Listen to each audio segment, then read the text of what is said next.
Here is a wood where the trees grow tall, and here is the tallest tree of all.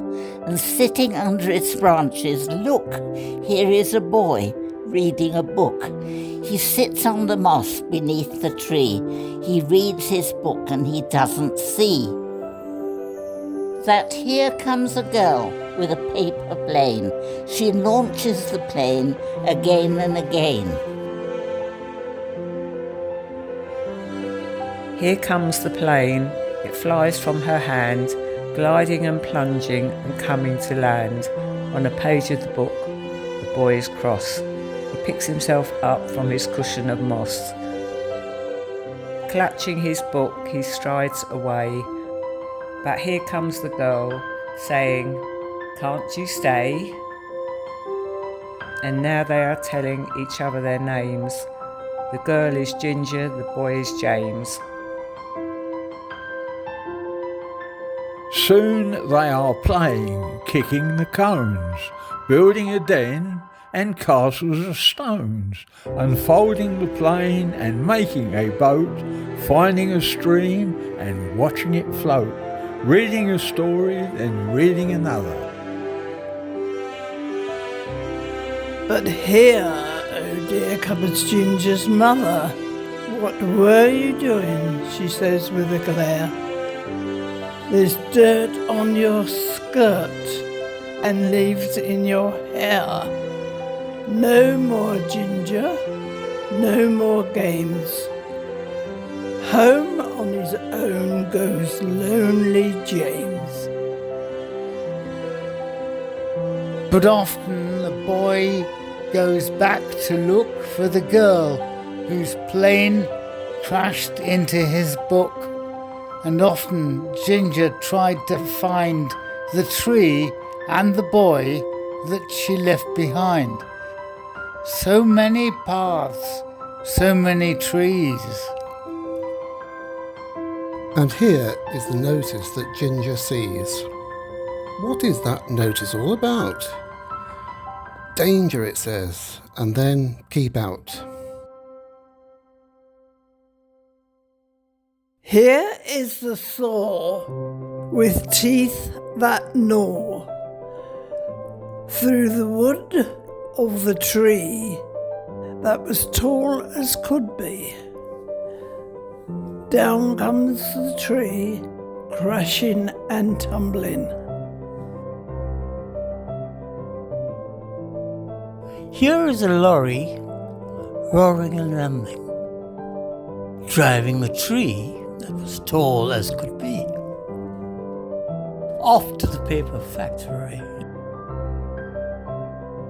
Here is a chipper that grates and grips, crushing and shredding the wood into chips.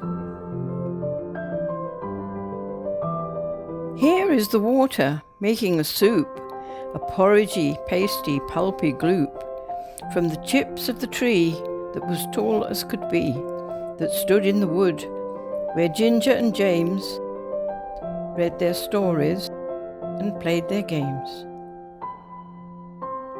The soup is strained and spread like a mat. Here come the rollers to roll it out flat. And now it is paper. Just look at that. Paper for making the things we all use. Packets for cereal, boxes for shoes. Envelopes, wallpaper, paper for news. Paper for kitchens, paper for loos. For carrying shopping and wrapping a toy. For letters of sadness and letters of joy.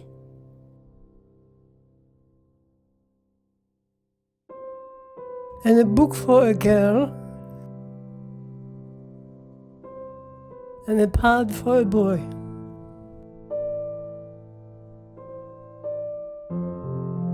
Here are the pages, blank and white, inviting James to draw or write. He writes a story about a tree and a girl he would really love to see. The story is happy, yet James is sad. But he pulls out a page from the new white pad. He folds it and folds it and folds it again. And here is another paper plane. 1, 2, 3, away it flies, circling and swooping before the boy's eyes, almost as though it seems to know exactly where it is planning to go. Faster and faster, flying free, the plane made from paper that came from the tree, that stood in the wood where a boy met a girl, spirals and soars, then a final twirl.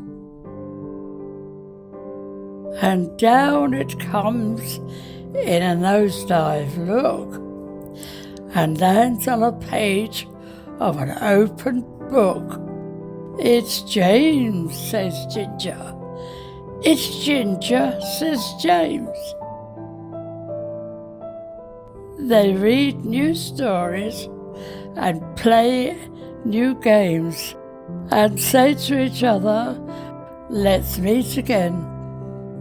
Though neither knows that the book and the plane are made from the paper that came from the tree that went to the paper factory.